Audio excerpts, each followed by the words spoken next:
Hello, everyone. Steven Cruiser here with a genetically modified, completely acoustic holiday bonus episode of Cruiser Control. Yeah.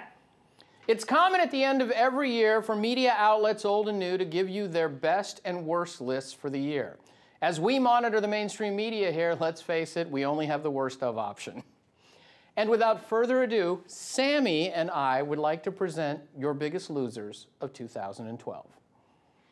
Our first pick for Biggest Loser involves that most reprehensible of modern media beasts, a one-time very moderate, self-described conservative who realizes the financial gain to be had in becoming a useful idiot lapdog for the left media. The key difference between these two candidates is that one is going to do all he can to avoid a new war in the Middle East, and the other one is going to hand over U.S. policy to Bibi Netanyahu and launch a new global war. Yes, boys and girls, the man who spent 2 years trying to get into Sarah Palin's womb to prove the most clinically insane of all birther theories decided to kick it old school and paint a Republican presidential candidate as a warmonger who would ultimately start World War whatever upon election. Mr. Sullivan spends his off-camera time now scribbling a manifesto whilst perched on Bill Moyer's lap. Next up on the loser list is the British expatriate who constantly vies for the title of most inane tea sipper on television with CNN's Piers Morgan. Martin Bashir decided early on that Mitt Romney was inherently evil because he worked hard and was rewarded by the glory that is capitalism. He sunk his little biscuit-munching teeth into this meme and, more than a month after Romney's defeat, still hasn't let it go. Seek help, please, Marty. It's already abundantly clear that Mr. Romney has plenty of love in his heart for his 5 sons and 18 grandchildren. What's not so clear, however, is that Mitt Romney has all that much love for anyone else. After all, this is a guy whose boathouse, valued at $630,000, is worth more than 3 times the average American home.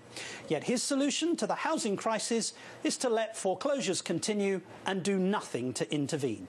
It was the same with the auto industry and the same with the banking industry. So long as Mitt Romney can retreat to his compound, he'd rather not intervene in the challenges facing the nation.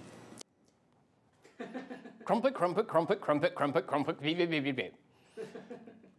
How much does Mitt's success plague the little moron who couldn't? A month and a half after the election, on the day of the tragic shooting in Connecticut, Bashir was doing a story on Romney and tax havens for the wealthy. It's a pathological, not ideological problem for this eternally dour reason to end all cultural exchange programs. If today's MSM rantings about race were rendered as audio-only files and placed in a time capsule, whoever happened upon them in the future would believe that Chris Matthews was an aggrieved African-American man who suffered through the Jim Crow era in America. Virtually no one in modern media is more obsessed with seeing racial undertones than the whitest waste of space this side of Lawrence O'Donnell. There were interesting aspects to that. Wasn't there some applause when he called him Juan? I mean, it's an interesting thing here. I mean, it's very clever. I mean, Newt's a very smart guy. He knows how to play an audience. There was a wonderful exchange between George Herbert Walker Bush and Pete DuPont one time where he answered a question to him, and he said, "Let me help you with that one, Pierre." Now, it is his name, and Juan is his name, but there's an interesting way it's used. Game over. According to the commander of the Dog Whistle Watch, if you address a person of color by his or her name, you might as well be speaking from behind a Klan hood. In a perfect world, video highlights of Chris Matthews would be used in all teen anti-drinking campaigns. We finished this year's list with the most creepiest uncle at a barbecue of all people associated with cable news. He's not really a product of the genre, he created it. Ted Turner's every utterance is followed by normal people thinking, wait, he's a billionaire? Since he's beyond wealthy, he's called eccentric. If he had $47 in his bank account, he'd be referred to as a mouth-breathing cretin.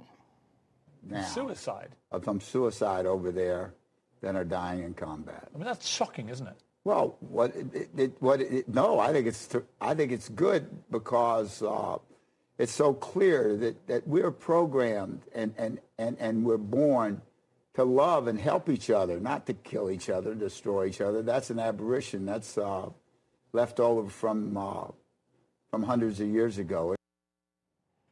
No, ladies, you're not pregnant. That's the normal reaction to seeing Ted Turner on camera. Be assured that quote will not end up being the vilest thing this hellhound says before he's called back to the netherworld, as he always finds ways to outdo himself.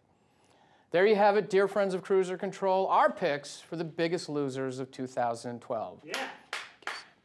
Sure, the list could have been much longer, but we don't do miniseries here. For Sammy and everyone else here at PJTV, I'd like to thank you for watching this past year, and we promise to continue making sure none of these people get a free pass in 2013. And as I am happy to remind you at the end of every Cruiser Control episode, I love you guys. Yeah.